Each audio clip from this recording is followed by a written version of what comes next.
नाज़रीन किराम, जैसा कि आप हज़रात को मालूम होना चाहिए कि माह रमज़ान की जैसे ही 20वीं का सूरज गुरूब होता है, फिर उसके बाद में लोग मस्जिद की जानिब जो लोग एहतिकाफ़ का एहतमाम करते हैं वो जाकर फिर एहतिकाफ़ में जाकर बैठते हैं। तो अब बहुत से लोग ये सवाल करते हैं कि एहतिकाफ़ क्या है और इसकी पूरी जानकारी हमें दी जाए।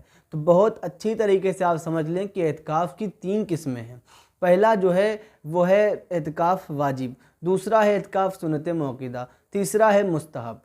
अब ये समझ लें कि एहतिकाफ़ वाजिब क्या है। मिसाल के तौर पर किसी ने ये मन्नत मानी कि हमारा फ़लाँ काम हो जाए फिर हम एहतिकाफ़ करेंगे, यानी किसी ने मन्नत मानी कि हमारा घर बन जाए तो हम एहतिकाफ़ करेंगे। किसी ने मन्नत मानी कि मेरी औलाद हो जाए तो हम एहतिकाफ़ करेंगे। किसी ने मन्नत मानी कि हमारी ये दुकान कारोबार चलने लगे तो हम एहतिकाफ़ करेंगे। किसी ने मन्नत मानी कि हमारा बेटा हाफिज़ कुरान बन जाए तो हम एहतिकाफ़ करेंगे या बेटे को कराएंगे। किसी ने मन्नत मानी कि हमारा बेटा मौलाना बन जाए, हम एहतिकाफ़ करेंगे या कराएंगे। तो ये हो गया एहतिकाफ़ वाजिब। अब एहतिकाफ़ वाजिब के क्या नियम हैं, क्या कानून हैं, इसको समझ लें।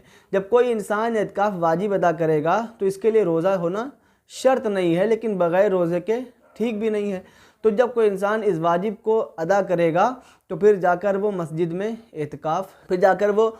में जितनी दिन चाहे फिर वो एहतिकाफ़ करे। ये हो गया एहतिकाफ़ वाजिब। अब एहतिकाफ़ सुन्नत मौक़ूदा क्या है, इसके क्या नियम है, इसके क्या कानून है, इसे समझ लें। देखिए, एहतिकाफ़ सुन्नत मौक़ूदा जो है होता है जब माह रमज़ान की 20वीं का सूरज डूब जाता है, गुरूब हो जाता है, फिर उसके बाद में ये एहतिकाफ़ किया जाता है।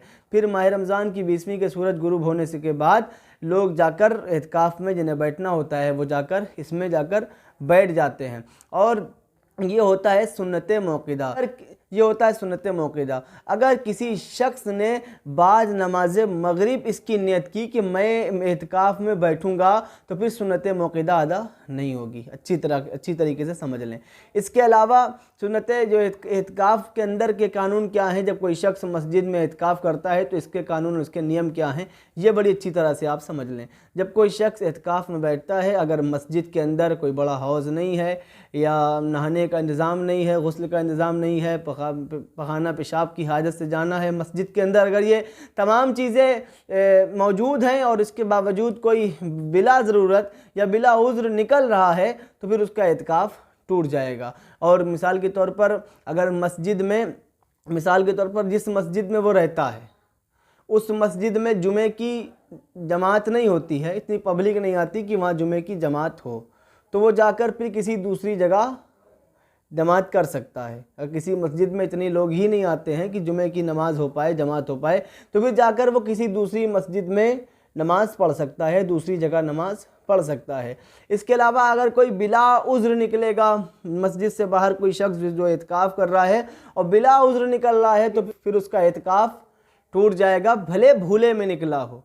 बिला उज़्र नहीं निकलने की इजाज़त है। मिसाल के तौर पर पेशाब पखाने के लिए इंतज़ामात नहीं हैं तो फिर वो निकल जाए और चुपके चाप जाकर अपने काम को अंजाम देकर वापस लौट आए। इसी तरह तीसरा एहतिकाफ़ जो है, उसकी तीसरी किस्म जो है मुस्तहब है।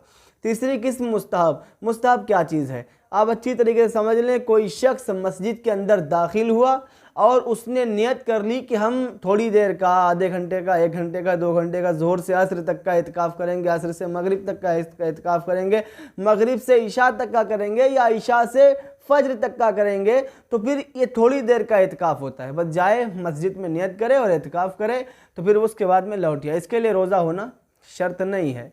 जाए और तुरंत जाए और कुछ देर एहतिकाफ़ करे, ज़ोहर से असर तक करे या असर से मगरिब तक करे या मगरिब से इशा तक करे या इशा से फज्र तक करे या तहज्जुद तक करे, तो फिर ये एहतिकाफ़ भी एक ये एहतिकाफ़ मुस्तहब कहलाया जाता है। तो उम्मीद है कि आप हज़रात को एहतिकाफ़ की 3 किस्में हमने आपको बताई हैं तो आपके समझ में आ गया होगा। अस्सलामु अलैकुम व रहमतुल्लाहि ताला व बरकातहू।